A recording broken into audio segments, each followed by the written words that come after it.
Hello everyone, welcome to Cosmo Academy the path of success. जैसा कि आप सभी जानते हैं, हम इस क्लास में डिस्कस करते हैं डेली एक प्रश्न पत्र। पूरा प्रश्न पत्र जो कि आपके लिए ग्रुप डी के लिए बहुत ही ज़्यादा महत्वपूर्ण होने वाला है।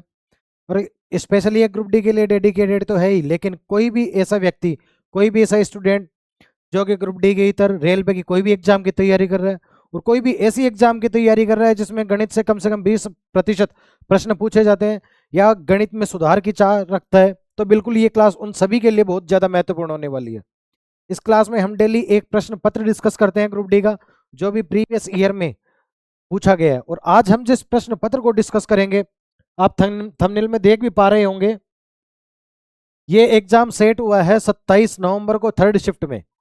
तो चलिए स्टार्ट करते हैं, ज़्यादा समय में खर्च नहीं करता हूँ। और ये सभी उन्हीं स्टूडेंट्स के लिए तो बहुत ज़्यादा महत्वपूर्ण होने वाला है जो जिन्होंने भी ग्रुप डी का एग्जामिनेशन फॉर्म भरा है, क्योंकि इस क्लास का टारगेट है 25 आउट ऑफ 25 प्रश्न अंक प्राप्त करना। ठीक है, मैथ में 25 में से 25 अंक आप प्राप्त करें, इस क्लास का यही टारगेट है। तो चलिए पहले प्रश्न से हम शुरुआत करते हैं। पहला प्रश्न है, जिस आप 460 में कोई घड़ी को खरीदता है और 483 में बेच देता है, तो उसका लाभ क्या है? लाभ है साहब, 460 में खरीद के 83 में बेच रहा है तो 23 का। आप बोलोगे साहब 23 का लाभ हो रहा है, किस पे हो रहा है? 460 पे हो रहा है। कितना प्रतिशत? यही फाउंड करना है अपने को। ये लो 1/20। 1/20 की यदि मैं आपसे परसेंटेज पूछूं तो आप बोलोगे साहब 5% होता है। हमने प्रतिशत में पढ़ा है, फ्रैक्शन की हमें परसेंटेज पता होती है, और यही आंसर हो रहा है। चलते हैं नेक्स्ट प्रश्न में। अगला जो प्रश्न हमारे आपके सामने है वो है साहब, x प्लस 1/x दे रखा है 2, और पूछ रहा है साहब x की पावर 4 माइनस 1। देखो, जब भी हम अलजेब्रा पढ़ेंगे मैं आपको सीक्वेंस से बताऊंगा क्या होता है। फिलहाल के लिए कंसेप्ट है, वो आप ध्यान में रखिएगा यदि आप एग्जाम में बहुत आसानी से प्रश्न को करना चाहते हैं। कोई भी आपके सामने समीकरण दे रहा है, आप कोई भी वैल्यू रख सकते हो एक्स की, बस एक शर्त है, समीकरण सेटिस्फाई होना चाहिए। फॉर एग्जाम्पल, दोनों साइड की वैल्यू समान होनी चाहिए। क्या ये मैं एक्स की वैल्यू 1 रखता हूं तो क्या समान हो रही है क्या? आप बोलोगे साहब 1 प्लस 1/1 इज इक्वल टू 2 हो रही है। इसका मतलब क्या एक्स की वैल्यू 1 रख दूं क्या? तो एक्स की वैल्यू 1 रखूं, 1 की पावर 4, 1 में से 1 करूं तो 0। बिल्कुल यही हमारा आंसर है। ठीक है, देखो ये एग्जाम में आपको यही अप्रोच रखनी है। इसी अप्रोच के सामने, इसी अप्रोच को साधते हुए यदि आप प्रश्नों में यहाँ आज प्रैक्टिस करोगे तो ये एग्जाम में अटेम्प्ट कर पाओगे इस स्पीड से। ठीक है, बोल रहा है कि साहब अनमोल और आयुषी मिलकर एक व्यवसाय में इतने रुपए खर्च करते हैं। ये देखो, हो गया अनमोल, ये हो गई आरुषि। पैसे खर्च करते हैं साहब 46600। बोल रहा है कि वर्ष के अंत में उन्हें 75 का टोटल लाभ होता है, उनमें अनमोल है 2700 रुपये का लाभ। यदि टोटल हमारे पास 7500 का है और अनमोल का 2700 का है, तो आरुषि का बता सकते हो क्या आप लोग साहब 7500 में से ये माइनस कर दो, आरुषि का आ जाएगा। तो आरुषि का आ जाएगा हमारे पास 4800। 2 जीरो काट दें, 3 से मैं करूंगा तो ये आ जाएगा 9:16। क्या इनके लाभ का अनुपात आ गया? तो पूंजी जो व्यय की है उन्होंने, जो इस व्यवसाय में लगाई है, उनका अनुपात भी यही होगा क्या? मैंने देखो हर बार आपको एग्जाम्पल देता हूँ, आज भी देता हूँ। यदि मैं सेम एग्जाम्पल देता हूँ, यदि मैं 1 लाख रुपए खर्च करता हूँ, मेरा जो कि फ्रेंड है, मित्र, वो 10 लाख रुपए खर्च करता है, कल को 11 लाख का प्रॉफिट होता है, तो क्या हम इक्वली डिस्ट्रीब्यूट कर लेंगे क्या? बराबर बराबर बांट लेंगे? आप बोलोगे साहब नहीं, क्योंकि आप तो 1 लाख लगा रहे हो, वो 10 लाख लगा रहा है, उसका रिस्क ज्यादा है, तो बिल्कुल आप उसी रेशो में डिवाइड करेंगे। ठीक है, तो रेशो हमारे पास आ गया। आप बोलोगे साहब पूरी पूंजी है 46600, रेशो है हमारे पास 25। तो आप बोलोगे साहब पूछ क्या रहा है? अनमोल का निवेश पूछ रहा है, तुम 9 की वैल्यू फाइंड करनी है, तो 9 की वैल्यू हम फाइंड करेंगे। देखिए क्या आती है हमारे पास, क्या 25 इसको 100 को 4 बार काट देगा क्या? तो 466 × 4 × 9, क्या यूनिट डिजिट से हो जाएगा क्या? देखो हमारे पास 3 जीरो है और 1 6 है। देखो कोई भी कीमत पे ये जीरो नहीं बन सकता। जीरो क्यों नहीं बन सकता? जीरो की देखो 2 कंडीशन होती है, मैं आपको बता देता हूँ। भाजकता का जब हम नियम पढ़ेंगे, सिंप्लीफिकेशन पढ़ेंगे, तब हम पढ़ेंगे। फिलहाल हम क्वेश्चन पेपर को डिस्कस कर रहे हैं, तो आपको ये जानना बहुत जरूरी है। जीरो कब बनता है? या तो क्वेश्चन में पहले से जीरो हो, या कोई भी ऐसी 5 हो जिसके डिजिट पे लास्ट में यूनिट डिजिट 5 हो, और सामने एक विषम संख्या हो। फॉर एग्जाम्पल मैं छोटा छोटा छोटे सैंपल बेस में बताता हूँ, आप बड़े में अप्लाई करना। ठीक है, देखो 5 हमारे सामने, और ये कब जीरो बनेगा? जब यहाँ कोई भी विषम संख्या होगी। विषम को हम इंग्लिश में कहेंगे ओड, ठीक है, तभी जीरो बनेगा। जैसे 1 से गुणा, 2 से गुणा करेंगे भाई, विषम संख्याओं से आप, विषम संख्या सॉरी, यहाँ आएगी सम संख्या, कोई भी सम संख्या से गुणा करोगे अब तभी आपके पास जीरो बचेगा। विषम से करने के बाद तो 5 ही आएगा यूनिट डिजिट। यदि 5 होता और कोई भी सामने विषम संख्या होती तो यूनिट डिजिट होता 5, यदि सम संख्या होती तो यूनिट डिजिट होता 0। यहाँ पे ना तो 5 है और ना कोई और 3 जीरो हैं, तो बिल्कुल इसका यूनिट डिजिट 6 ही आने वाला। देखना 6 को 4 से गुना करेंगे 24, 4 को 9 से करेंगे 36, क्या यूनिट डिजिट 6 ही आया क्या? आप बोलोगे साहब ये 6 है, तो यही आंसर है। चलते हैं नेक्स्ट प्रश्न में। नेक्स्ट हमारा प्रश्न होने वाला है 5 और 10 रुपए के सिक्के हैं, उनकी टोटल संख्या है 118 और उनका कुल मूल्य है 855। क्या मैं कह सकता हूं x प्लस वाई की वैल्यू है अपने पास 118 और 5 रुपए के सिक्के हैं x, तो 5x हो गया, और 10 रुपए का सिक्का है y, तो क्या 10y हो गया, और इनकी वैल्यू दे रखी है 855। हमसे पूछा क्या है, हमसे पूछा x के कितने सिक्के हैं, तो x की वैल्यू पूछा है, सॉरी 5 के कितने सिक्के हैं, और 5 को हमने इंडिकेट किया है प्रश्न में x से। देखो x को देख के घबराना नहीं है, आप कुछ भी कर सकते हो। आप इसको 5 रुपए का सिक्का लिख लो, चाहिए चाहे ऐसे भी तो लिख सकते हो 5 का सिक्का या 10 का सिक्का। अब प्रश्न को हल कर लो, फर्क देखो कोई नहीं पड़ने वाला है, यही पड़ने वाला है। कैसे? आप जहां जहां एक्स और वाई है 5 और 10 का सिक्का रख के देख लेना। वो स्टूडेंट जिन्होंने मैथ से दूर दूर तक वास्ता नहीं रहा है, काफी टाइम से मैथ को छोड़े हुए काफी जमाने हो गए हैं, और अब ग्रुप डी का फॉर्म भरे हैं, रेलवे की तैयारी कर रहे हैं, जो मैथ फील्ड से, मैथ स्ट्रीम से नहीं है, आर्ट से या बायो से है, आर्ट से है, इवन कॉमर्स से या कोई और सब्जेक्ट हो उनसे, ठीक है। तो हम इसे एक्स पूछ रहे हैं, तो हम वाई को अगर नेगलेक्ट कर दूं, वाई को यदि मैं शून्य बना दूं, तो क्या हमारे पास एक्स आ जाएगा क्या? वाई को शून्य कब बनाओगे आप? साहब इसको यदि मैं 10 से गुणा कर दूं, इस पूरी को मैं यदि 10 से गुणा कर दूं और फिर मैं इनको घटा दूं, तो ये देखो यहाँ 10 वाई आ जाएगा, 10 वाई, यहाँ जाएगा 10x, और यहाँ आ जाएगा 1180। यदि मैं माइनस करूं तो क्या तीनों माइनस के, ये गया 5x बचा, ये देखो शून्य हो गया, और यहाँ बचा है अपने पास 325, और 5 को में से काटोगे 5 6 30 55 25, एक्स की वैल्यू क्या 65 आ रही है क्या? और एक्स का मान मतलब 5 रुपए के सिक्कों की संख्या ही पूछा है अपन से, तो हमारा बिल्कुल आंसर होने वाला है 65। ठीक है, चलते हैं नेक्स्ट प्रश्न में। नेक्स्ट हमारा होने वाला है सिंप्लीफिकेशन। देखो सरलीकरण जब भी मैं आपको पढ़ाऊंगा इंग्लिश में सिंप्लीफिकेशन, मैं आपको एक वर्ड बताऊंगा, वो वर्ड देखो मैथ वाले तो जानते होंगे, आज यदि कोई नहीं पढ़ा हुआ है मैथ वो भी जान लो। एक वर्ड होता है बोर्ड मास, इसी को प्राथमिकता में रखते हुए, इसी सीक्वेंस को प्राथमिकता में रखते हुए, प्रायोरिटी पे रखते हुए, मैं ये सरलीकरण या सिंप्लीफिकेशन के क्वेश्चन सॉल्व करने होते हैं। ठीक है, इसे सॉल्व करते हैं। देखो क्या 5 हो रहा है, 5 30, तो क्या 72/30, यदि मैं काटूं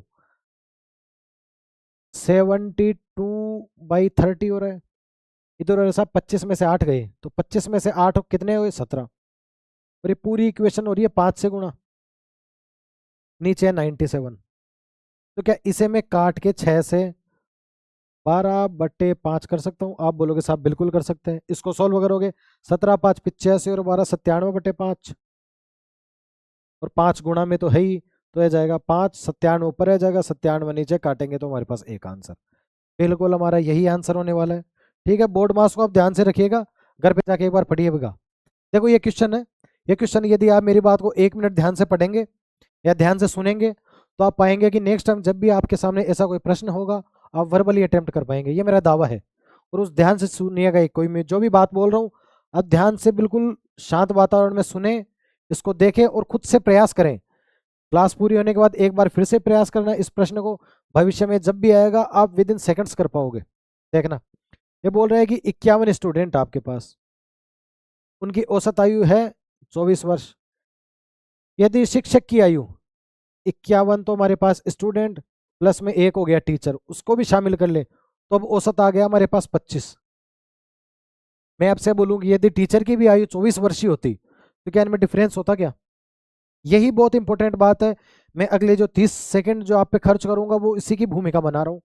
देखो यदि टीचर भी 24 ही वर्ष का होता तो क्या एवरेज में फर्क पड़ता? आप बोलोगे साहब नहीं पड़ता। तो यदि मान लो कि मैं टीचर भी 24 ही साल का था, ठीक है, तो आप बोलोगे साहब ठीक है, लेकिन बढ़ के कितना हो गया एवरेज, अब हो गया साहब 1 बढ़ गया कितने पे, 51 स्टूडेंट प्लस टीचर 52।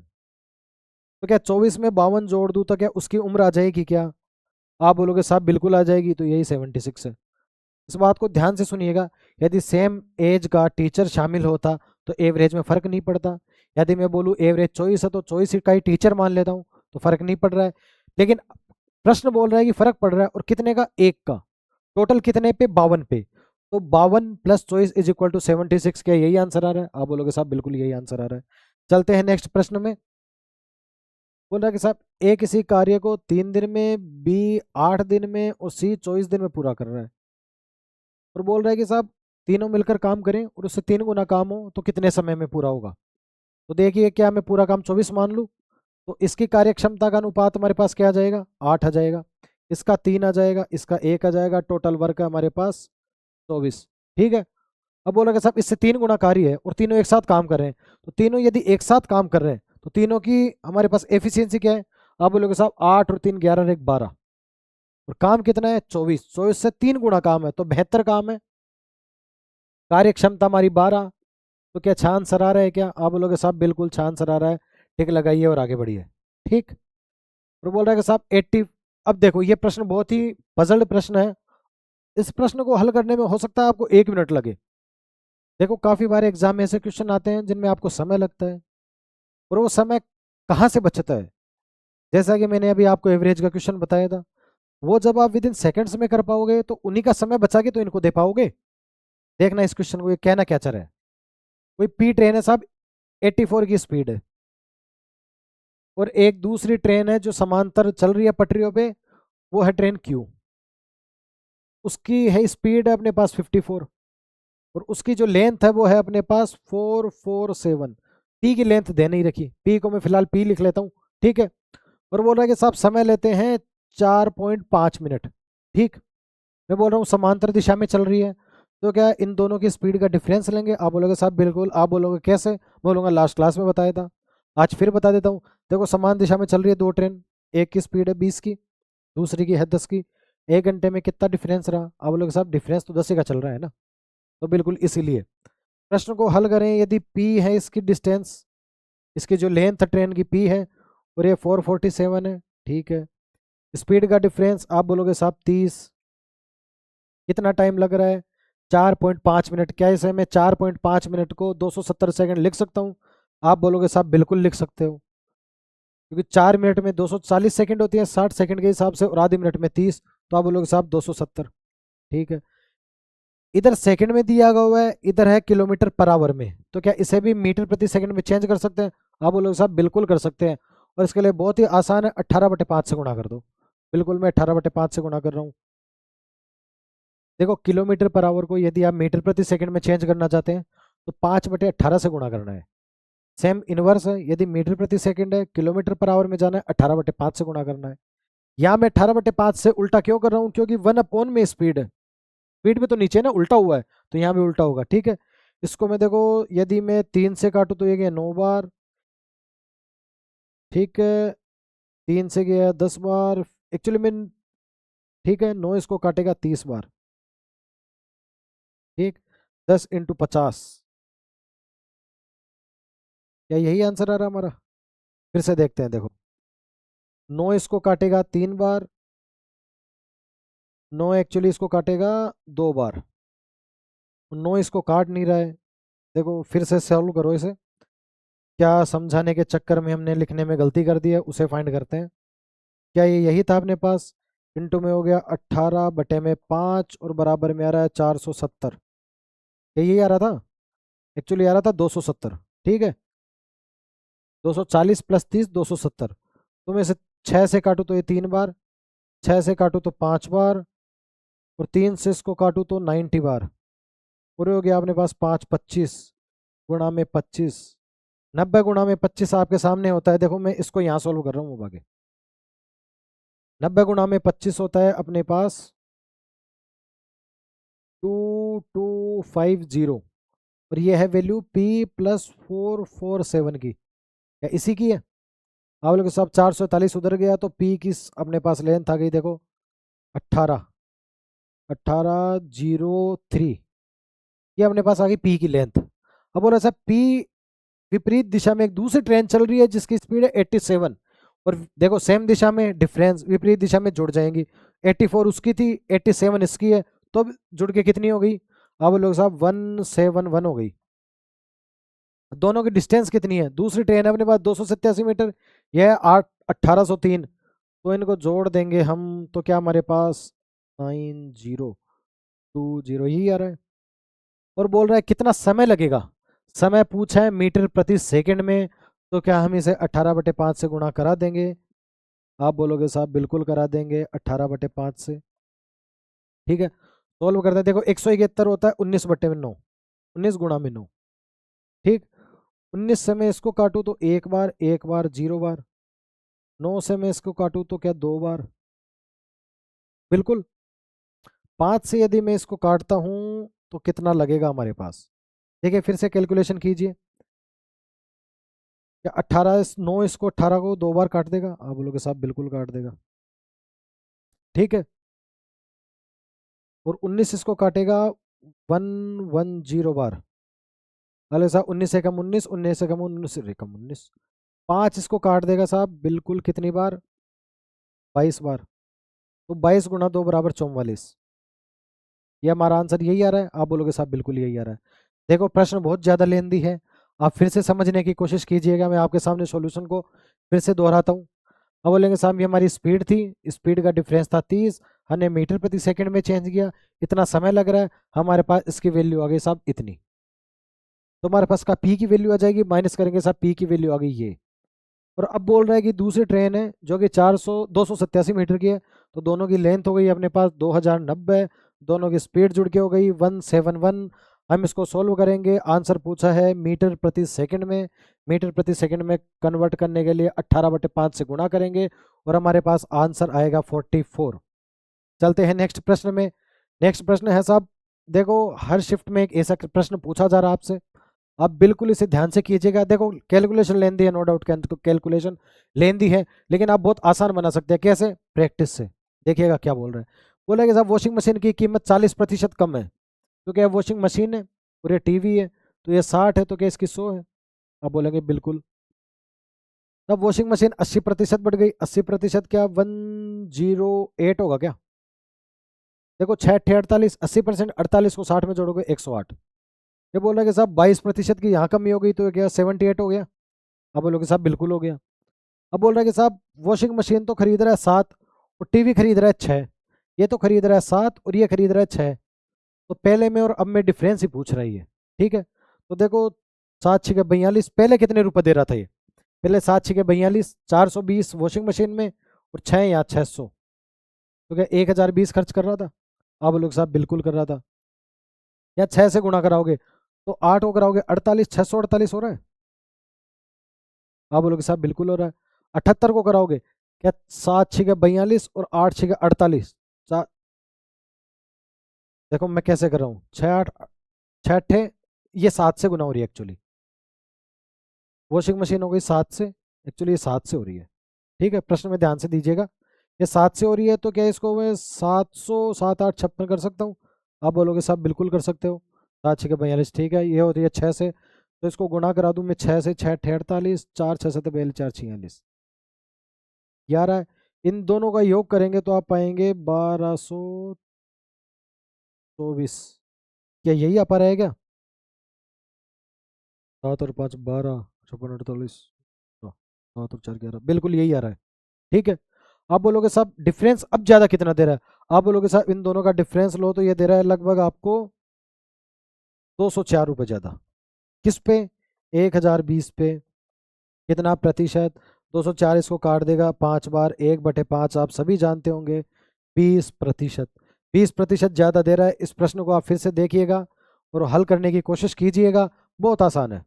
ठीक है, देखिए ये फिर से अगेन अपना बोर्ड मास, बोर्ड मास आपको पता होना चाहिए। यदि आप नहीं जानते हैं तो फिर एक बार बिल्कुल कोई क्लास लीजिएगा, या फिर मैंने कोई क्लास अटेम्प्ट करवानी है मैं बिल्कुल करवाऊंगा आपको, और उसमें देखिएगा बोर्ड मास की प्राथमिकता क्या होती है, क्या प्रायोरिटी के साथ पहले किसे सॉल्व करते हैं। ठीक है, पहले मैं बता दूं आपको, बी का मतलब ब्रैकेट होता है, ब्रैकेट को सॉल्व करेंगे। ये देखो साहब अपने पास हो गया माइनस का 0.5। ठीक है, ये माइनस को यदि मैं गुणा करूँ तो ये माइनस का और ये प्लस का हो गया क्या? आप बोलोगे साहब बिल्कुल। क्या इसे मैं 1/4 कर सकता हूँ? देखो 4/24 काटेगा 1/6, सॉरी, क्या ये 1/6 हो गया क्या? आप बोलोगे साहब बिल्कुल हो गया। प्लस में है, ये इसको काट देगा साहब 0.4 बार, तो 0.4/10। देखो 0.4 को क्या आप 4/10 लिख सकते हो क्या? आप बोलोगे साहब बिल्कुल, ये हो गया। देन अपने पास माइनस में आ रहा है 1/15 और प्लस में आ रहा है हमारे पास 1/2। आप इसे सॉल्व करने के लिए क्या हर को 30 बना दो, तो 6×5 देखो 30 में यदि एलसीएम ले लो इनका, 6×5 30, 10 3 3 3 चौक 12, इधर हो जाएगा अपने पास माइनस में 2, इधर अपने पास हो जाएगा प्लस में 15। क्या यही आ रहा है? अब लोग साथ 2 इसको काट देगा 2 बार, तो प्लस में आ गया 12 5 27 32 -2 बराबर 30/30। क्या आंसर 1 आ रहा है क्या? आप बोलोगे साहब बिल्कुल 1 आ रहा है, यही आंसर है। देखो प्रश्नों को ध्यान से सुनिएगा, आपको बिल्कुल धैर्य बना के रखना है यदि आप सिलेक्शन चाहते हैं तो। ऐसा नहीं होता कि मैं 20 मिनट में कोई क्लास लूँ और आप 20 मिनट में 2 दिन की देख के ही सिलेक्शन प्राप्त कर लें। ये निरंतर प्रयासों का ही फल होता है सिलेक्शन। यदि आप आज से ही प्रिपरेशन करेंगे ग्रुप डी की तो ही सिलेक्शन प्राप्त करेंगे। नेक्स्ट प्रश्न की तरफ मूव करते हैं हम। देखो प्रथम 50 समप्राकृतिक संख्याओं का औसत, जब मैं नंबर सिस्टम पढ़ाऊंगा, एलसीएम एचसीएफ पढ़ाऊंगा, आप बिल्कुल जानेंगे क्या होता है। फिलहाल के लिए मैं आपको बता दूं होता क्या है। यदि मैं प्रथम औसत क्या होता है? टोटल सम और टोटल डिजिट, सम और संख्याएं, क्या यही औसत होता है क्या? आप बोलोगे साहब बिल्कुल औसत का रूल यही होता है। और प्रथम 50 समप्राकृत संख्याओं का यदि मैं सम करूं तो उसका सीधा सीधा फॉर्मूला होता है, देखो n गुणा n+1 में n। एन इंडिकेट करता है टोटल से, एन यहाँ पे दे रखा है हमारे पास 50, तो एन से एन कट जाएगा क्या? यदि मैं औसत की बात करूं तो एन से एन कट जाएगा क्या? और हमारा आंसर क्या आ जाएगा? आप बोलोगे साहब n+50 +1, तो 50 +1 बराबर 51। यही हमारा आंसर आ रहा है। फिलहाल के लिए आप ध्यान रखिए, योग का फॉर्मूला होता है n×n+1। देखो योग का फॉर्मूला होता है ये प्रथम n, यदि कंजुगेटिव आपके सामने सम संख्याएं हैं तो होगा फॉर्मूला n गुणा n+1। और औसत चाहिए तो n का ही तो भाग दोगे आप टोटल का, तो n से n कट जाएगी, तो क्या यही आंसर होगा औसत का? तो औसत का भी आप फॉर्मूला याद रख सकते हैं, लेकिन आपको याद नहीं रखना है। ये फॉर्मूले याद रखने नहीं है, ये एक्चुअली आपको मैं चाहता हूँ कि प्रैक्टिस से याद हो। ऐसे रट्टे मारते रहोगे, क्वेश्चन में अप्लाई नहीं करोगे, नंबर नहीं आते एग्जाम में ऐसे। यदि आप प्रैक्टिस करते रहोगे, क्वेश्चन में प्रश्नों में अप्लाई करते रहोगे, तो ही तो आप फाइंड कर पाओगे और तो ही आप एग्जाम में अटेम्प्ट कर पाओगे इसी अप्रोच के साथ। चलते हैं नेक्स्ट प्रश्न में। नेक्स्ट प्रश्न हमारा होने वाला है 1/20 2/60 का कितना प्रतिशत है? क्या मैं हर को डिनोमिनेटर को सेम कर दूं?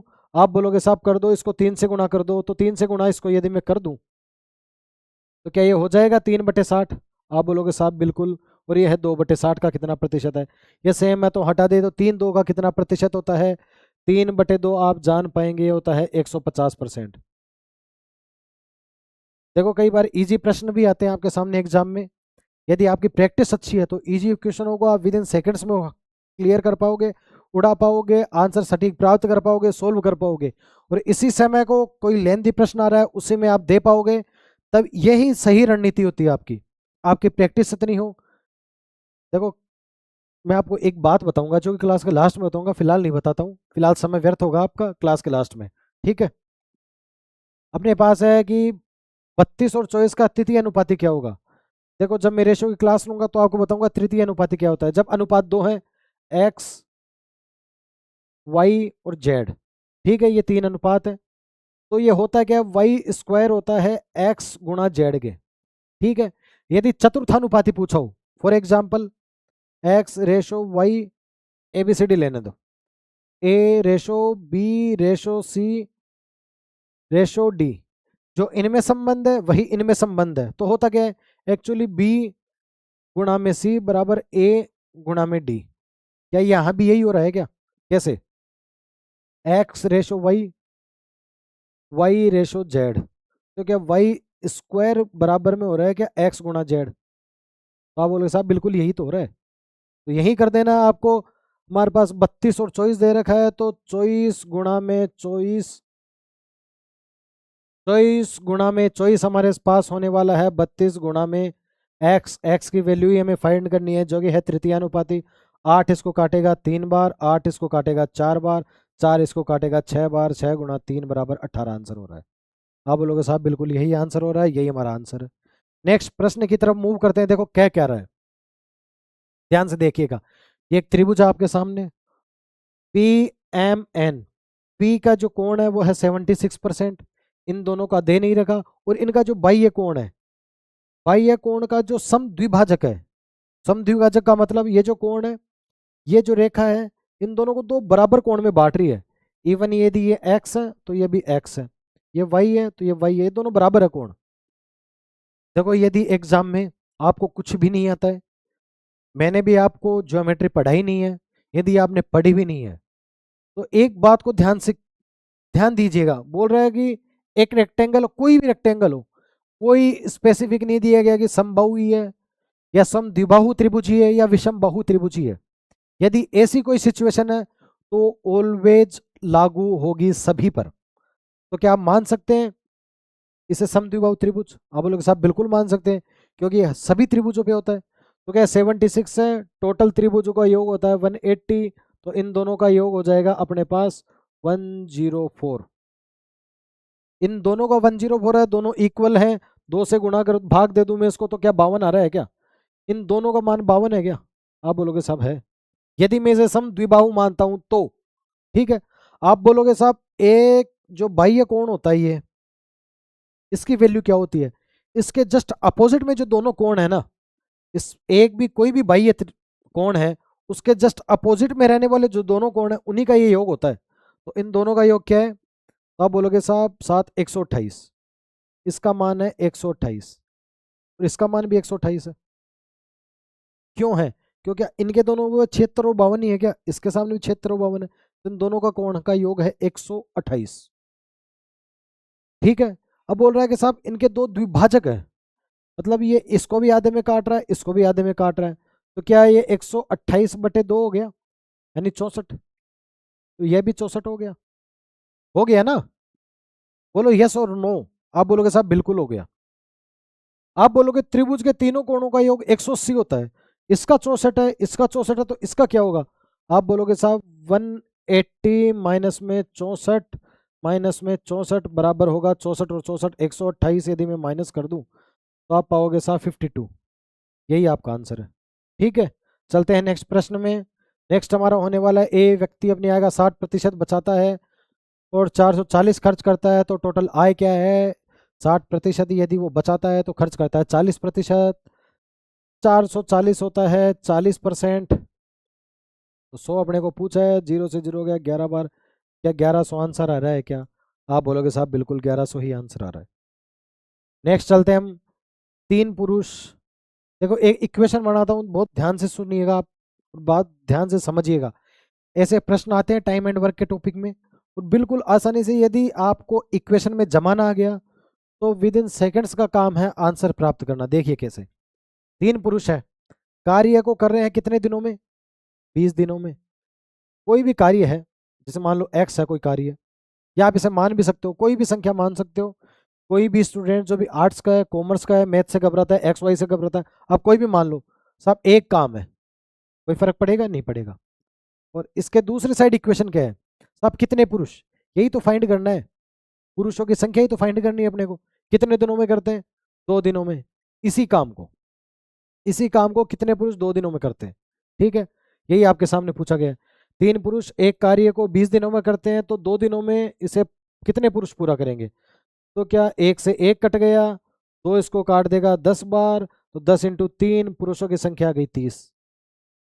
यदि आप इस प्रश्न को इक्वेशन में जमाना सीख गए तो आप आंसर बहुत आसानी से फाइंड कर लेंगे। क्या इक्वेशन में जमाने के बाद आपको समय लग रहा है क्या? आप बोलोगे साहब 2 इसको काटेगा 10 बार, 10 या 30 आंसर हो गया ना सेकेंडों में।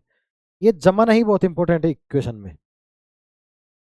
देखो सेम सेम डिट्टो एग्जाम्पल में सेम एग्जाम्पल है, सेम प्रश्न है, आप बिल्कुल समझ पा रहे होंगे। तो यदि आप इक्वेशन में जमा पा रहे होंगे, और ये मैंने नहीं बनाया कि सेम एग्जाम्पल बता दिया है, सेम पेपर में सेम शिफ्ट में, जो कि 27 नवंबर को ये third shift group D exam की, उसी में सेम प्रश्न का, सेम पैटर्न का 2 प्रश्न पूछे हैं।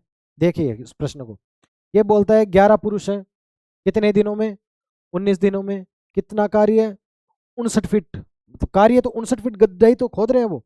आप बोलोगे साहब ठीक है, बन गई क्वेश्चन। पूछ रहा है 2 दिनों में कितने फीट गड्ढा, 118 फीट। कितना, 18 फीट गहरा कुआं खोदने में कितने पुरुष। ठीक है, फिर से पुरुषों की संख्या पूछ ली आपसे। 59 इसको काट देगा 2 बार, 2 इसको काट देगा 1 बार, तो पुरुषों की संख्या आ गई 19 गुणा में 11, तो 190 10 बार, और 19 और जोड़ देंगे 209। क्या 209 आंसर आ रहा है? आप बोलोगे साहब बिल्कुल 209 आंसर आ रहा है। 11 को यदि आप 19 से गुणा करोगे तो 209 ही आएगा। यदि देखो आपको पढ़ा नहीं आता है, 11 को देखो, 19 को क्या मैं 10 + 1 कर सकता हूँ? आप बोलोगे साहब बिल्कुल, 10 से गुणा करेंगे 190, 1 से गुणा करेंगे 19, तो 190 और 19 209। ऐसे ही मैंने फाइंड किया। ठीक है, ये कैलकुलेशन यदि आपके समझ में नहीं आ पा रही कि साहब आपने ऐसा कैसे कर दिया, तो बता रहा हूँ। ठीक, तब बोलोगे 6500 की राशि है, और है कितनी, 20% है। 20% की फ्रैक्शन, 20% की भिन्न बढ़ाऊं तो 1/5, और 5 से बढ़ के 6। तो बोलोगे साहब कितने सालों में, 6/5 होगी पहली साल, दूसरे साल में भी होगी 6/5। ठीक है, आप बोलोगे मिश्र धन अमाउंट ही पूछ रहा है, तो बिल्कुल इसे आप सोल्व करोगे, अमाउंट आ जाएगा आपके पास। क्या इसको काट देगा ये 4 बार 100 को, तो 65 × 4। ठीक है, 5 चौके 20। देखो मैं आपको यदि इसको 13 गुणा में 5 कर सकते हो? आप बोलोगे साहब बिल्कुल कर सकते हैं। ठीक है, यदि मैं इसको देखो कैलकुलेट करूं, एक्चुअली मैं फिर से कर देता हूं आपके सामने, आप समझ पाओगे। मैंने अभी अभी एग्जाम्पल में, मैं इसको पहले मिटा देता हूं फिर बताऊंगा आपको। ये एग्जाम्पल जब मैंने अभी आपको बताया था कि, अभी मैंने 5 का एग्जाम्पल बताया था कि मैं जब डिविजिबिलिटी रूल पढ़ाऊंगा, भाजकता का नियम पढ़ाऊंगा, तब आप समझ पाओगे कितनी आसान हो जाती है कैलकुलेशन। ठीक है, अब देखिएगा, 6500 को क्या मैं मनी मन में 65 × 100 कर सकता हूँ? आप बोलोगे साहब बिल्कुल कर सकते हो। कोई डाउट आ रहा है? आप बोलोगे साहब नहीं आ रहा। ठीक, आप बोलोगे साहब ये इससे गया 5 25 बार। ठीक है, बिल्कुल आप बोलोगे साहब 25 बार गया है। क्या 6500 को मैं 13 × 5 कर सकता हूँ? आप बोलोगे बिल्कुल कर सकते हो। 13 × 5 में कोई इशू आ रहा है क्या आपको? आप बोलोगे साहब नहीं आ रहा। इस 5 को मैं इधर ले दूं, क्या 125 हो रहा है? देखो मैं बता रहा हूँ कि जीरो कैसे बनती है, इसमें जीरो बनेगा ही बनेगा। जैसा कि मैंने आपको बताया था एग्जाम में अभी, यदि इकाई का अंक 5 है, तो सामने कोई भी सम संख्या है तो जीरो बनेगा ही बनेगा। ये इसको काट पा रहा है पूरा, अपने सामने 5 है इकाई का अंक और सामने है सम संख्या है, तो जीरो क्रिएट होगा ही होगा। मेरी बात को ध्यान से सुनिए, यदि इकाई का अंक 5 है, सामने कोई भी सम संख्या है, उसका इकाई का अंक यदि सम है, तो जीरो क्रिएट होगा ही होगा। और जीरो आंसर में यदि आप देख पा रहे हैं तो एक ही आंसर में जीरो है, और वही हमारा आंसर है। आप चाहे कैलकुलेशन पूरी करो, चाहे एग्जाम में ऐसे टिक लगाओ, मेन बात है एक्यूरेसी। यदि आपके कंसेप्ट क्लियर है, आपकी समझ एकदम क्लियर है, तो आप बहुत समय बचा के भी सही आंसर प्राप्त कर सकते हैं। अगला प्रश्न हमारा देखो, फिर से रेशो का, फिर से हमने पर एवरेज का। मैंने अभी थोड़ी देर पहले ही आपके सामने एवरेज का एक प्रश्न कराया, उसी सेम समझ पे आधारित है दूसरा प्रश्न। देखिएगा, 4 बच्चे हैं, आई जे के और एल, इनकी औसत आयु है 9 वर्ष। फिर से 4 है, आई जे एल और एम, उनकी औसत है 12 वर्ष। देखो, आई जे और एल, क्या ये तीनों सेम है क्या? आप बोलोगे साहब ये तीनों सेम है। चेंज क्या हो रहा है? के की जगह एम आ रहा है, यही तो चेंज हो रहा है। वहां क्या हो रहा था, वहां एक नया आ रहा था, यहाँ बस उसकी जगह आ रहा है। उसकी जगह यदि मैं मानू सेम का आ रहा हो, हमें नहीं पता कितने का है, ये हो सकता है 1 साल का हो, चाहे 10 साल का हो, चाहे 15 का हो, हमें नहीं पता। बस हम बोल रहे, मैं सिर्फ ये कह रहा हूँ यदि सेम आयु का होता तो एवरेज में कोई डिफरेंस होता? आप बोलते साहब नहीं होता। फिलहाल मान के चल लेता हूं कि यदि इन चारों की आयु 9 है, तो एवरेज का मतलब तो यही है ना, चारों की एवरेज आयु 9 है, तो जे की जगह के की जगह जो भी आएगा उसकी आयु यदि 9 ही होती तो कोई फर्क नहीं पड़ता, सेम होती एक्चुअली। ठीक है, अब बोलोगे साहब एम आया है, ठीक, यदि सेम है तो कोई फर्क नहीं पड़ रहा, लेकिन बढ़ कितना गया एवरेज? यदि सेम होता तो एवरेज यहाँ भी 9 नहीं होता क्या? सेम होती यदि इन दोनों की आयु, तो क्या यहाँ भी एवरेज 9 होता? आप बोलते साहब बिल्कुल होता 9, लेकिन अब बढ़ कितना गया? आप बोलोगे साहब 3 बढ़ गया। कितने लोग हैं? 4 लोग हैं, तो 3 चौके 12 का अंतर है या नहीं? इन दोनों की आयु में 12 का अंतर है या नहीं? ये एम आया है, बड़ा है, इसलिए एम क्या 12 वर्ष बड़ा है क्या? आप बोलोगे साहब बिल्कुल, एम कैसे 12 वर्ष बड़ा है, ठीक है। बोल रहे के 5 वर्ष का है तो एम की आयु क्या है? 12 वर्ष बड़ा है, 17 वर्ष। आप बोलोगे साहब बिल्कुल। इस प्रश्न को और जो मैंने अभी एवरेज का कराया था इसी पेपर सेट में, इसी शिफ्ट में जो पूछा गया है, उसको आप फिर से करिएगा, आप पाएंगे बिल्कुल डिट्टो कंसेप्ट है। जो मैं दो चीज बता रहा हूँ दोनों अलग है, बात मेरी सेम है, बस दोनों अलग अप्लाई हो रही है। जैसे मैं बोलूँ 3+1=4, मैं बोलूँ 2+2=4, देखो बात सेम ही है ना, कहने का तरीका बदला है, इसीलिए एग्जामिनर ने सिर्फ थोड़ी सी लैंग्वेज चेंज की है, कहने का मतलब सेम है, अपनी जो समझ है वो सेम है। ऐसे क्वेश्चन आप काफ़ी बार अटेम्प्ट करेंगे, बहुत प्रैक्टिस कर लेंगे ना। देखो 101 शिफ्ट, ये जो 10-15 पे डेली आपके पास जो क्लास आ रही है ना यूट्यूब पे, डेली हम एक पूरे पेपर सेट का सॉल्यूशन करते हैं। एक पेपर सेट यदि 25 प्रश्नों का है और ग्रुप डी एग्जामिनेशन 101 शिफ्ट में हुआ है दोस्त, 101 शिफ्ट का मतलब आपके पास 2525 प्रश्न। जब आप लगातार इस क्लास में बने रहे होंगे और जब भी 4 महीने 5 महीने 6 महीने बाद आपकी ग्रुप डी की एग्जाम होगी, आप इतने प्रश्न हल कर चुके होंगे ना, इतनी प्रैक्टिस कर चुके होंगे ना, बिल्कुल आप स्वतः, मेरे कहने की बात नहीं है, आप स्वतः एग्जाम के बहुत नज़दीक होंगे। मैं यदि आपके सामने टारगेट दे दूं ना कि आपको इतने प्रश्न हल करने हैं, अब नहीं करोगे। आपको करना क्या है, डेली 10:15 बजे आधे घंटे 45 मिनट या 1 घंटे की जो भी क्लास होती है, क्लास ही तो लेनी है आपको, सिर्फ इसी क्लास से देखना आपको क्या रिजल्ट मिलता है। आप पाओगे, आप जब 101 शिफ्ट हो चुकी होगी, लगभग 100 दिन हो चुके होंगे, आप इतने प्रश्न पत्र हल कर चुके होंगे। और 2500 प्रश्नों की संख्या कम नहीं होती है, बहुत ज्यादा होते हैं 2500 प्रश्न। और इसके अलावा यदि मेरे को समय मिलेगा मैं आपको एनटीपीसी के पेपर कराऊंगा। जो जो आपकी हेल्प हो सकती है ग्रुप डी में 25 में से 25 अंक प्राप्त करने में गणित में, वो सारी हेल्प आपको मैं मयंक शर्मा इसी प्लेटफॉर्म कोस्मो अकेडमी पे कराने वाला हूँ। सिर्फ आपको करना क्या है, आपको धैर्य बनाए रखना है और क्लास को अटेम्प्ट करना है। दो चीज आपसे मांग रहा हूं मैं, एक धैर्य पेशेंस, एक कंटिन्यूटी निरंतरता। आप धैर्य के साथ निरंतर बने रहें, पेशेंस के साथ आप कंटिन्यूटी रखिए, आप सिलेक्शन को प्राप्त करेंगे। आप बिल्कुल एक गवर्नमेंट एग्जाम, एक जॉब प्राप्त करेंगे इसी ग्रुप डी एग्जाम में, ठीक है। आप बोल रहे हैं साहब गोले का आयतन और अर्धगोले का पृष्ठीय क्षेत्रफल में अनुपात 28:3 का, ठीक है। बोल रहा है कि एक गोले का आयतन, एक गोले का आयतन यदि आपको नहीं आता हो फॉर्मूला तो मैं आपके सामने बता दूं, πr³ 4/3 πr³ होता है, ठीक है।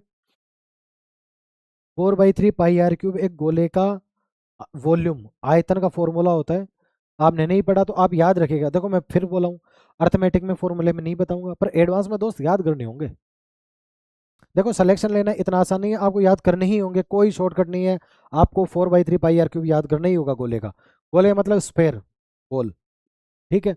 और बोल रहा है कि अर्ध गोले का जो हाफ है, गोले को यदि मैं बीच में से काट दूं बाउल टाइप में, उसका बोल रहा है पृष्ठीय क्षेत्रफल और कुल पृष्ठीय क्षेत्रफल, मतलब चारों ओर से जो भी एरिया सरफेस कवर हो रहा है ना, यदि मैं पेंट करूं तो जहां जहां पेंट कर पाऊंगा वो एरिया, तो वो होता है हमारे पास, देखो 1/3 πr², ठीक है। अब पूछ क्या रहा है, तो गोले का आयतन, जो गोले का वॉल्यूम वॉल्यूम है ना वही पूछ रहा है। और वॉल्यूम कैसे निकलेगा, वॉल्यूम का फॉर्मूला आप बताए, सिर्फ आर की तो वैल्यू नहीं पता, आर की वैल्यू यदि मुझे पता चल जाए, आर की, आर क्या है, रेडियस क्या है, आर का मतलब होता है रेडियस, त्रिज्या, त्रिज्या 7 है, 14 है, 21 है, 28 है, कितनी है, यदि वो पता चल जाए तो मैं साफ रख दूंगा ना, और वही फाइंड करना है।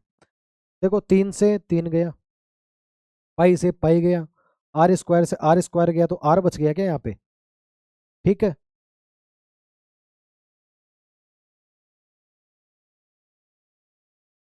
देखो 3 से 3 यहाँ नहीं जाता है। 4/3 का मतलब होता है हमारे पास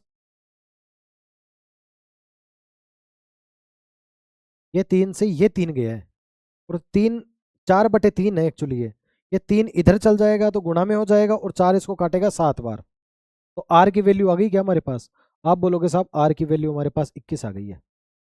आर की वैल्यू 21 आ गई है, फॉर्मूला हमें याद है, बिल्कुल हम कर लेंगे सॉल्व। होगा क्या?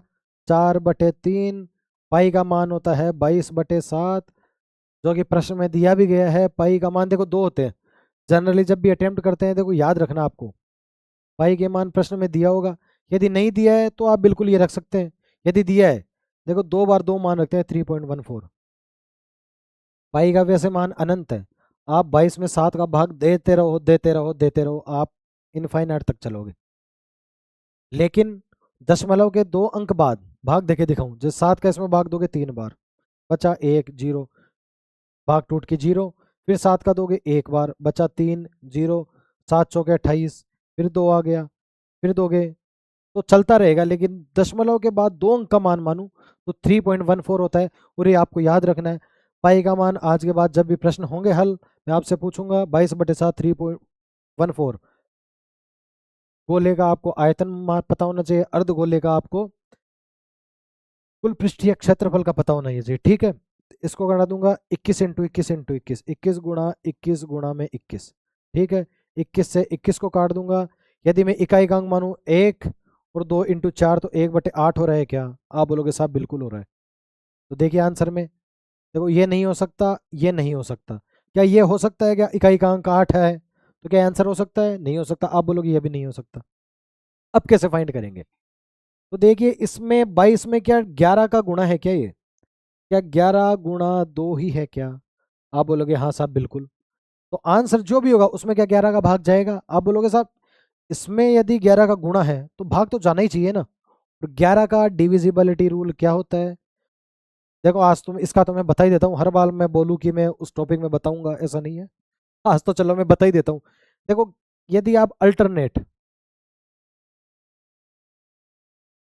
अल्टरनेट जोड़ते चलो, यदि डिफरेंस 11 या 11 का गुणनखंड या फिर शून्य आ रहा है, मेरी बात को ध्यान से सुनिएगा, या तो 11 या 11 का गुणनखंड, फॉर एग्जाम्पल 11 22 33 44 55 ऐसे, या फिर शून्य, यदि इन्हीं में से कोई आ रहा है डिफरेंस तो वो 11 से पूर्णतया विभाजित है। क्या इसका आ रहा है क्या? 8 और 10, 8 और 2 10 और 3 13, 13 में से 8 गए तो 13 में से 8 गए तो 5 नहीं आ रहा, तो ये आंसर नहीं होगा, यही आंसर होगा। क्योंकि 3 को हम काट चुके, चौथा है, ट्राई करने की जरूरत नहीं है, फिर भी आपकी तसल्ली के लिए ट्राई कर लेते हैं। 8 और 8 16, 16 और 8 19, 19 में से 8 गए तो 11 आ रहा है ना 11, तो इसका मतलब है 11 से डिवाइड हो रही है, हमारा आंसर है। ठीक है, चलते हैं नेक्स्ट प्रश्न की तरफ। नेक्स्ट हमारा साहब 267 मीटर और 153 मीटर लंबी 2 ट्रेनें हैं, क्रमशः एक ही दिशा में जा रही है, उनकी स्पीड है ये, तो दूस तेज गति वाली धीमी गति वाली ट्रेन को कितने समय में पार कर देगी? देखो दोनों की ट्रेन कितनी है, 153 और 267, 267 153 हो जाता है हमारे पास 0 1 12 420, 420 है, और एक ही दिशा में जा रही है। एक ही दिशा में बोल रहे हैं ना, हाँ, एक ही दिशा में जा रही है, तो डिफरेंस, ऑलवेज डिफरेंस, डिफरेंस हो गया हमारे पास 162। आंसर दे रखा है सेकंडों में, तो किलोमीटर प्रति मीटर को मीटर प्रति सेकंड में यदि कन्वर्ट करना हो तो बिल्कुल हम इसको 18/5 5/18 से गुणा करेंगे। चूंकि ये उल्टा है तो मैं उल्टा कर रहा हूँ, क्योंकि ये स्पीड है 161, 126 स्पीड है, इसको करेंगे इस हिसाब से मीटर प्रति सेकंड में चेंज। लेकिन स्पीड यदि 1/26 में है तो ये भी क्या 18/5 हो जाएगा क्या? इनवर्स हो जाएगा, क्या बोलोगे? बिल्कुल यही आंसर हमारा।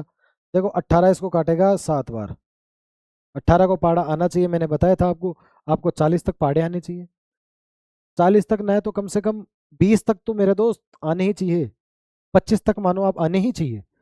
सिलेक्शन लेना चाहो तो संघर्ष आपको करना ही पड़ेगा। 1 घंटे की क्लास, 1 घंटे की आपकी प्रैक्टिस, सिलेक्शन आपके हाथ में। ठीक है, 7 बार काटेगा, 7 इसको काट देगा 60 बार, ठीक है, और ये इसको काट देगा 12 बार, तो यही आंसर आ रहा। अब बोलोगे साहब यही आंसर आ रहा है। चलते हैं नेक्स्ट प्रश्न में। नेक्स्ट जो कि प्रश्न होने वाला है, एक वस्तु है जो 29% छूट देने के बाद भी 4% लाभ है। 100 में लिया मैं, 4% लाभ है, तो मैं कितने में बेचूंगा? 104 में बेचूंगा। और ये वैल्यू कब है? जब 29% छूट देने के बाद है। तो यदि सेलिंग मार्क प्राइस, अंकित मूल्य ये है, तो सेलिंग प्राइस क्या, अंकित मूल्य यदि 100 है तो सेलिंग प्राइस क्या आ जाएगा? विक्रय मूल्य। आप बोलोगे साहब 29% की छूट है, 71 आ जाएगा। तो यदि ये 71 की वैल्यू है तो 100 की क्या होगी? क्या यही आंसर में पूछ रहा है क्या? आपसे पूछ रहा है कि मार्कअप, एक्चुअली ये मार्क प्राइस है, मार्कअप एम पी है, मार्क प्राइस। जो अंकित मूल्य था वो क्या था? इसे यदि आप सोल्व करोगे तो आप पाओगे कि बिल्कुल साहब यही आंसर आ रहा है हमारा।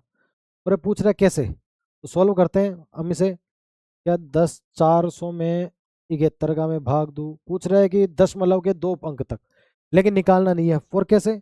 दशमलव के 2 अंक तक क्यों निकाले, जबकि दशमलव तक ही निकाल ले हम। तो चारों का यूनिट डिजिट अलग है क्या? आप बोलोगे साहब बिल्कुल अलग है। तो ये 4 से कटेगा, बिल्कुल। तो 4 से कटेगा तो 7 चौक 28, और 4 यही आ रहा है। 4 से इसको काटो तो 284 माइनस करूं मैं इसमें से। 7 चौके 28, 284, 104 है, 71 की वैल्यू है तो 240 को 4 से काटूंगा, 200, अपने पास कितना आ गया? 84। ठीक है, बिल्कुल सही है। उसके बाद में इसे सॉल्व करेंगे आप पूरा, तो आप पाएंगे 4। 4 के बाद में ये कटेगा हमारा, बचे कितने 284 के बाद में? पूरा 300, 740, 740 और 756, 756 और जीरो बचे। ठीक है, अब 71 का इसमें भाग देता हूँ, तो क्या 756, 284 को देखो इसमें से यदि माइनस करोगे आप 1040 में से, क्योंकि भाग दे रहे हैं हम 71 का। ठीक है, 71 का भाग दे रहे हैं तो क्या,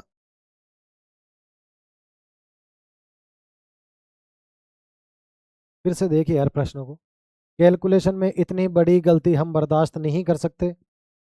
आपको देखना है, कोई बात नहीं, गलत हो रहा है होने दो। हम सॉल्व कर रहे हैं, हम डिस्कशन कर रहे हैं, तो बिल्कुल देखिए, एक वस्तु है जो कि 29% छूट पे दी जाती है। यदि वो 100 रुपए की थी तो अब हो रही है वो 71 की। ठीक है, फिर भी मेरे को 4% लाभ हो रहा है, तो 104 का हो रहा है बिल्कुल। आप बोलोगे साहब वो उसका अंकित मूल्य क्या था, क्या सेलिंग प्राइस 71 है? आप बोलोगे बिल्कुल, हमें 100 पे जाना है। 10,400।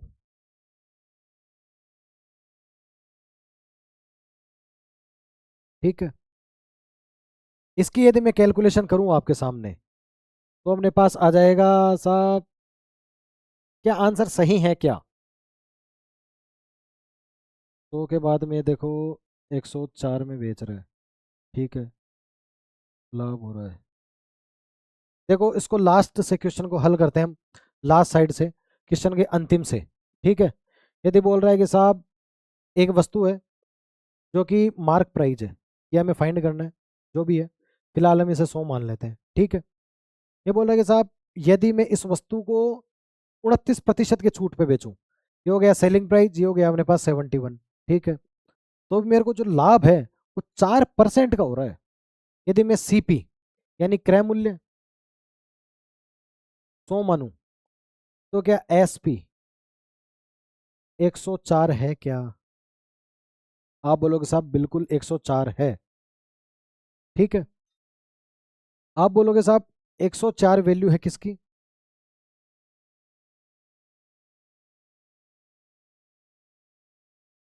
71 की है वैल्यू 104। ठीक है, तो हमने को फाइंड करना है 100। अच्छा, जो कैलकुलेशन हमने गलती कर रही थी वो कर रहे थे रिवर्स। हमने को जाना क्या है, देखो, यदि कोई मार्क प्राइस है, ये सेलिंग प्राइस है, यदि प्रॉफिट ये है, तो ये वैल्यू 104 की हुई ना? क्या आप समझ पा रहे हैं मैं क्या कहना चाह रहा हूँ? फिर से ध्यान दीजिएगा, मैं कह रहा हूँ कोई भी एक वस्तु है जिसे 29% की छूट पे बेच रहा है। यदि वो 100 रुपए की थी तो अब वो उसे 71 में ही बेच रहा है। बोला कि साहब 71 में भी बेचने के बाद में मेरे को 4% का प्रॉफिट हो रहा है। क्या आप समझ पा रहे हैं? क्या आप समझ पा रहे हैं? 71 में भी बेचने के बाद मेरे को 4% का लाभ हो रहा है। लाभ हमेशा कैलकुलेट किस पे करते हैं, जैसा कि मैंने आपको बताया था, लाभ ऑलवेज कैलकुलेट करते हैं सीपी पे, कॉस्ट प्राइस पे, क्रय मूल्य पे। यदि क्रय मूल्य मेरे पास देखो 100 रुपये का है, तो ये क्या मेरे पास 104 रुपये का हो गया क्या? आप बोलोगे साहब बिल्कुल हो गया। 104 रुपये प्राप्त हो रहे हैं। 104 रुपये यदि प्राप्त हो रहे हैं, तो क्या ये 29% के में यदि डिस्काउंट देने के बाद की बात करूं तो क्या 71 की वैल्यू है? आप बोलोगे साहब बिल्कुल ये 71 की वैल्यू है।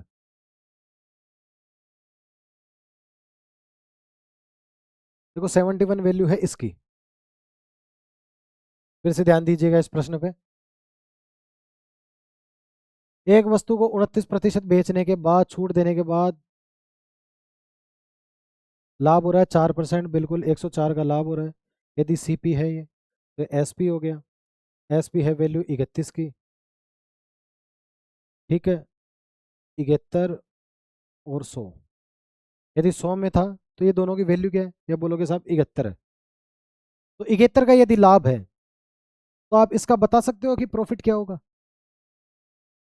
जो मार्क प्राइस था वो क्या रहा होगा? 104 अगर 71 की वैल्यू है, तो आप बोल सकते हो कि साहब 100 की क्या होगी, और इसी को हल करना है हमें। ठीक है, इसका मैं आपसे यदि आंसर प्राप्त करूं, तो कैसे देंगे आप आंसर? आप बोलोगे साहब ये जो आएगा अपने पास, ये 100 से जितना ज्यादा आएगा। सोचो, यदि मैं बोलूँ कि साहब ये जो है हमारे पास, ये क्या आएगा? ये क्या आएगा? आप बोलोगे साहब ये तो अंकित मूल्य आएगा। अंकित मूल्य कितना? कितना भी हो, मेरे को मतलब नहीं अंकित मूल्य कितना भी है, लेकिन जो भी अंकित मूल्य आएगा, जो भी हमारे पास मार्क प्राइस आएगा, उसमें से यदि मैं कॉस्ट प्राइस को माइनस कर दूंगा, जो कि हमारे पास है 100, तो क्या हमारे पास रेट ऑफ परसेंटेज आ जाएगी कि इतना बढ़ाकर ये अंकित किया गया था? आप बोलोगे साहब बिल्कुल आ जाएगी। ठीक है, तो सॉल्व करते हैं। देखो, यदि 10400 इसमें 71 का भाग दूंगा, तो आप बोलोगे साहब ये गया एक बार, बचे कितने पास? 29 और 4 33, यही तो बचा, और डबल जीरो। फिर से मैं 71 का भाग देता हूँ, आप बोलोगे साहब 4 बार गया, 284। आप बोलोगे साहब बचा कितना? 16 और 30 46 और जीरो। फिर से 71 का दोगे आप, तो 7 6 42 और 7 7 49। यदि 7 बार आप दोगे, तो क्या 460 से ऊपर गया क्या? आप बोलोगे बिल्कुल ये 4 7 7 49, मतलब ये 460 से ज्यादा है, और मैं इसे 5 बार करता हूं यदि, तो 5 बार क्या होगा? 7 पंजे 35, 6 बार एक्चुअली, 6 बार करता हूं तो ये क्या आ जाएगा? 7 6 42 और 26। क्या ये दोनों के बीच की संख्या है क्या? आप बोलोगे साहब बिल्कुल बीच की संख्या है, 6 और 7 के बीच की संख्या है। यदि ये संख्या 6 से तो बड़ी है और 7 से छोटी है, तो इसका मतलब क्या 46 पॉइंट कुछ है क्या? यही है जो 46 से बड़ी है और 47 से छोटी है। आप बोलोगे साहब बिल्कुल, तो क्या यहाँ 46 पॉइंट अप्रोक्स आ जाएगा क्या? जो भी आ रहा हो, डजेंट मैटर 46 के बाद में कितना आ रहा है, और 146 में से यदि मैं 100 माइनस कर दूं, क्या 46 आ रहा है? 46 दशमलव समथिंग, तो यही आंसर है। ठीक है, इस क्लास में एक्चुअली ये डाउट रहा है, प्रश्न को एग्जाम में पढ़ने में। एक्चुअली मेरा क्या है, प्रश्न पीछे की तरफ है, आपके सामने की तरफ है। एग्जाम में जब आप अटेम्प्ट करेंगे तो बिल्कुल एकाग्र होना है, और एकाग्र होने का एक आपको और एक चीज करनी पड़ेगी। आप बिल्कुल प्रश्न पत्र हल कर रहे हैं, मेरे साथ सॉल्व कर रहे हैं, उसके बाद में आप क्या कर रहे हैं? प्रैक्टिस कर रहे हैं। ठीक है, आपको जब भी मेरे टेस्ट सीरीज के जो 101 शिफ्ट है, ये जब 20 30 40 हो जाएगी, आपको एक टेस्ट सीरीज ज्वाइन करनी है, किसी भी प्लेटफॉर्म से करना। यदि कॉस्मो अकेडमी आपको अवेलेबल करवा रही है तो कॉस्मो अकेडमी से, इतर कोई भी करवा रही है तो वहाँ से भी। यहाँ शायद मैं कोशिश करूँगा कि आपके लिए टेस्ट सीरीज ज्वाइन करवाऊँ, बहुत लाभकारी होगी आपके लिए। ठीक है, चलते हैं नेक्स्ट प्रश्न में। नेक्स्ट जो हमारे पास प्रश्न होने वाला है, कोस थीटा 5/3 है, 1 minus sine theta upon 1 plus sine theta का करना है। यदि आप हिंदी मीडियम में पढ़े हुए हैं, तो आप बिल्कुल एक ये वर्ड जानते होंगे, लाल बट्टे कक्का। और इंग्लिश मीडियम में है तो आप इसको, इन दोनों में से कोई भी वर्ड को पता होगा। यदि आपने ट्रिग्नोमेट्री पढ़ी है, तो ट्रिग्नोमेट्री की पहली क्लास में टीचर आपको बता देता होगा, इवन एकेडमिक में भी और कंपटीशन क्लासेज में भी। ठीक है, एल का मतलब हो गया लंब, आधार और कर्ण, परपेंडिकुलर, बेस, हाइपोटेन्यूस। ठीक है, तो कोस का मतलब क्या होता है? आधार बटे कर्ण। तो ये क्या आधार हो गया, ये कर्ण हो गया। आप लंब बता सकते हो, तो अब लंब हो गया अपने पास, परपेंडिकुलर हो गया 12। साइन थीटा क्या होता है? लंब बटे कर्ण।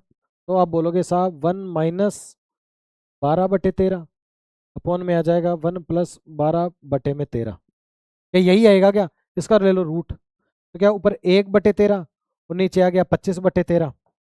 13 से काट देगा 1/25, 1/25 का रूट लोगे तो एक का तो बाहर एक आ जाएगा, 25 का आएगा 5। आपके सामने आंसर होगा 1/5, और यही ये रहा, यही आंसर होने वाला है। नेक्स्ट हमारा प्रश्न जो होने वाला है वो है, यदि 485 अंकित मूल्य है और मार्क प्राइस और सेलिंग प्राइस है हमारे पास 293 है, आप बोल रहे हो कि छूट कितने प्रतिशत है? 485 से ये कितना कम है? आप बोलोगे साहब ये है 185 और साथ 192 रुपये कम है। किस पे है? 485 पे है। आप बोलोगे साहब इसका फाइंड करना है हमें परसेंटेज, छूट कितने प्रतिशत की रही। ठीक है, तो फाइंड करते हैं दोस्तों।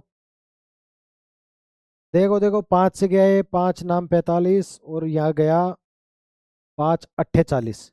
ठीक है, 5 से गया ये 20 बार। क्या ये इसको 2 बार काट रहा है क्या? क्या क्वेश्चन सही जा रहा है हमारा? 300 से बढ़ गए 485, 185, 185 और साथ 192।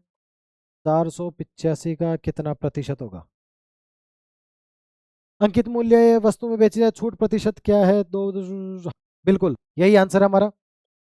185 को मैं 5 से काटूं तो 5 से जाएगा ये 3 बार, और 5 38 बार, यही जाएगा क्या? 5 × 3 = 15 और 3 × 5 = 35, एक्चुअली 7 बार जाएगा। 5 × 7 = 35, 3 और 7 बार 185 को। ठीक है, 485 है क्या? तो 485 को 5 से काटेंगे 9 बार, 5 × 9 = 45, और 3 और 5 बन गए 5 से 7 बार, बिल्कुल 7 बार यहाँ बार कटेगा ये। ठीक है, 19200 को क्या 197 से भाग दोगे तो क्या आप बता सकते हो क्या? फिर से वही कंडीशन, ये सारे अलग अलग हैं, आपको दशमलव के आगे नहीं जाना है, आपको दशमलव तक ही रुक जाना है, चाहे दशमलव के 2 स्थानों तक कितना भी दे। ये सिर्फ एग्जामिनर आपको घुमाने की कोशिश करता है। कुछ भी एक्स्ट्रा इन्फॉर्मेशन यदि आपको प्रश्न में मिल रही है तो सिर्फ एग्जामिनर आपको घुमाने की कोशिश कर रहा है, आपको घूमना नहीं है, आपको फोकस्ड रहना है। ठीक है, सॉल्व करते हैं। देखो इसे, क्या इसे 2 बार काट देगा? आप बोलोगे साहब बिल्कुल काट देगा। 192 इसको 2 बार काट देगा। 192 को 2 से मल्टीप्लाई भी तो करना पड़ेगा, 5 से 2 बार गया तो 20। 192 को 2 से करोगे तो आप 19 दूनी 38 और 2 दूनी 4, यही आ गया क्या आपके पास? नीचे आ गया अपने पास 97। इसको इसको काटोगे तो आप पाओगे कि 4 बार जा रहा है। देखो 4 बार कैसे जा रहा है? 97 को 4 से गुणा करोगे तो 100 को कर दो आप, 100 को 4 गुना और 3 को 4 बार रख दो आप। तो क्या यही पर है आप बोलोगे साहब बिल्कुल 4 बार गुणा करेंगे तो आ जाएगा 388। 388 तो ज़्यादा हो रहा है, 3 बार देना पड़ेगा हमें। तो 3 बार दोगे आप तो ये हो जाएगा आपके पास 291। 291 गए तो हमारे पास बचे 291, यदि मैं माइनस करूं तो 9 और 84। आप बोलोगे सब 9 और 84 होते हैं 93। देखो जीरो तो अपने पास चल ही रही है। ठीक है, अब बोलोगे साहब 97 को डिवाइड करना है फिर से। 930 में यदि मैं 10 बार देता हूँ सीधा सीधा 97 का, तो क्या 970 ज़्यादा हो रहा है क्या इससे? आप बोलोगे सब ज़्यादा हो रहा है, तो 9 बार देखते हैं। 9 × 7 = 63 का 3 हासिल 6, 9 नाम 81 और 6 × 87। क्या इन दोनों के बीच की संख्या है क्या? तो आप बोलोगे साहब 9 और 10 के बीच में है, तो यार 9 और 10 के बीच में यही है, तो यही आंसर है। ठीक है, चलते हैं नेक्स्ट प्रश्न की तरफ। नेक्स्ट है, एक त्रिकोणीय मैदान है, उसके भुजाओं का माप है। सबसे लंबी भुजा की अनुपम एल्टीट्यूड ज्ञात करें। देखो मैं आपसे बताऊं क्या कहना चाह रहा है। एक त्रिभुज है ABC। ठीक है, बोल रहा है कि साहब ये है 42, ये है 34 और ये है 20। ये पूछ रहा है कि जो सबसे बड़ी भुजा है ना, सामने से इस पे एक लंबवत डालो। लंबवत मतलब एकदम लंबी भुजा है, उसी का माप ये पूछ रहा है। यदि मैं इसको ऐसे करूं, देखो क्या इसे मैं 42 मान सकता हूँ? BCA, इसे मान सकता हूँ 20, इसे 34। आप बोलोगे बिल्कुल। इससे जो सामने वाला कोण है इससे लंबवत डालोगे और इसी की हाइट पूछ रहा आपने को। तो एक बात याद रखना, क्या ये हाइट नहीं है क्या? आप बोलोगे साहब बिल्कुल है। फाइंड कैसे करेंगे आप बोलोगे साहब मेरे को त्रिभुज के एरिया का फॉर्मूला आता है। वो होता है साहब, इसको मिटा देता हूँ, ठीक है? इसको मिटाने के बाद यही सॉल्यूशन करते हैं हम। आप बोलोगे साहब मेरे को त्रिभुज के एरिया का माप आता है, फॉर्मूला होता है बेस बेस है अपने पास 42 हाइट। यदि मेरे पास हाइट हो तो मैं इसका एरिया निकाल सकता हूँ। और यदि एरिया दे रखा है, मान लो यहाँ एरिया दे रखा हो, तो मैं इस इक्वेशन को सोल्व करके एच का ही तो मान पूछना, क्या ये हाइट नहीं है क्या इसकी? ये हाइट ही है दोस्तों। और ये क्या प्राप्त कर सकता हूँ? आप बोलोगे साहब एरिया अगर होता तो आप कर सकते। फिर आप बोलोगे साहब एरिया कैसे करोगे? तो देखो मेरे पास तीनों भुजाओं का सम है, तीनों भुजाएं दे रखी है, तो मैं क्या एरिया फाइंड कर सकता हूँ क्या? आप बोलोगे साहब बिल्कुल कर सकते हो। एक फॉर्मूला होता है, देखना क्या होता है। S S minus A S minus B गुणा में एस माइनस सी। एस यहाँ क्या है? एस यह है इसके परिमाप का आधा। परिमाप क्या? ये तीनों भुजाएं कितनी है? तीनों भुजाएं बोलोगे साहब ये तो 20 है, ये 34 और 42 है, तो 4 और 2 6, 4 2 6 3 9 96 है। इसका आधा क्या 48 आ रहा है क्या? इसके परिमाप का आधा ही एस है, ये मान के चलो आप। और यदि तीनों भुजाएं दे रखी है तो आज के बाद में यदि आपको त्रिभुज की तीनों भुजाएं दे रखी है तो आप क्षेत्रफल फाइंड कर सकते हैं। आप बोलोगे साहब कर सकते हैं, इस फॉर्मूले में रख देंगे, आंसर प्राप्त कर लेंगे। एस की वैल्यू है 48, एस माइनस ए के सामने ए, सी के सामने सी, बी के सामने बी। एस माइनस ए 42, तो 48 में से 42 गया तो मैं डायरेक्ट लिख दूं 6, बिल्कुल लिख सकता हूँ। एस माइनस बी हो गया अपने पास 34, तो ये क्या हो गया 14। एस माइनस सी बी, तो क्या 28 हो गया? आप बोलोगे साहब बिल्कुल हो गया। 28 को मैं क्या 14 गुणा 2 कर सकता हूँ, तो 14 और 14 रूट के बाहर लूंगा तो 14 आ गया। इसको लिख सकता हूँ 3 इंटू 2, तो 2 और लिया 2 भी बाहर आ गया। आप इसको लिख सकते हो 16 गुणा में 3, तो 3 भी बाहर आ गया। और 16 का तो आप जानते हो 4 भी बाहर आ गया। तो क्या ये हो गया क्या हमारा क्षेत्रफल? ये हमारा क्षेत्रफल फाइंड कर लिया क्या आपने? आप बोलोगे साहब बिल्कुल। 14 गुणा में 2 गुणा में 3 गुणा में 4। अब आप एच फाइंड कर सकते हैं क्या? आप बोलोगे साहब इसको आसानी से हम सोल्व कर देंगे, एच फाइंड कर लेंगे। एच फाइंड कैसे करोगे? ये गया साहब 21 बार, और 7 से गया ये 3 बार, 7 से गया ये 2 बार, 3 इसको काट देगा, तो 2 दूनी 4, 4 चौक 16। क्या 16 आंसर आ रहा है क्या? यही आंसर है बिल्कुल। चलते हैं नेक्स्ट प्रश्न की तरफ। ओ धन्यवाद, थैंक यू। देखो हमारे क्लास पूरी हो चुकी है। यदि आप चाहते हैं कि आप सटीक दिशा में सही रणनीति के साथ तैयारी करें तो प्रीवियस ईयर क्वेश्चंस PYQs आपको सॉल्व करने अति महत्वपूर्ण है। और इसकी हम प्रैक्टिस कर रहे हैं, पूरी सीरीज चला रहे हैं। डेली 10-15 पे आपको इसी प्लेटफॉर्म पे ये क्लास उपलब्ध कराई जा रही है। एक दिन में 25 प्रश्न, सोचो 100 दिन में आप 2500 प्रश्न कर पाओगे। करना क्या है? सिर्फ आपको क्लास ज्वाइन करनी है, नथिंग एल्स। जो भी इंपॉर्टेंस होगी मैथ से रिलेटेड, आपको कोई प्रश्न मैं दूंगा हल करने के लिए, कोई होमवर्क दूंगा तो इसी टेलीग्राम चैनल पे देने वाला हूँ। और रेलवे से रिलेटेड, इवन पूरी रेलवे में यदि आपका कोई नोटिफिकेशन आ रहा है, आपको सिर्फ तैयारी करनी है। सूचनाओं का जितना आसान तरीका ये होने वाला है, टेलीग्राम चैनल कोई और नहीं है। आप बिल्कुल इसे ज्वाइन करें और अपनी तैयारी को और भी बेहतरीन तरीके से सही दिशा में लेते चलिए। सही रणनीति का प्रयोग कीजिए। पढ़ाई करें पढ़ाई करें पढ़ाई करें, सिलेक्शन आपका होगा ही होगा। ठीक है, मिलते हैं नेक्स्ट क्लास में, तब तक के लिए धन्यवाद।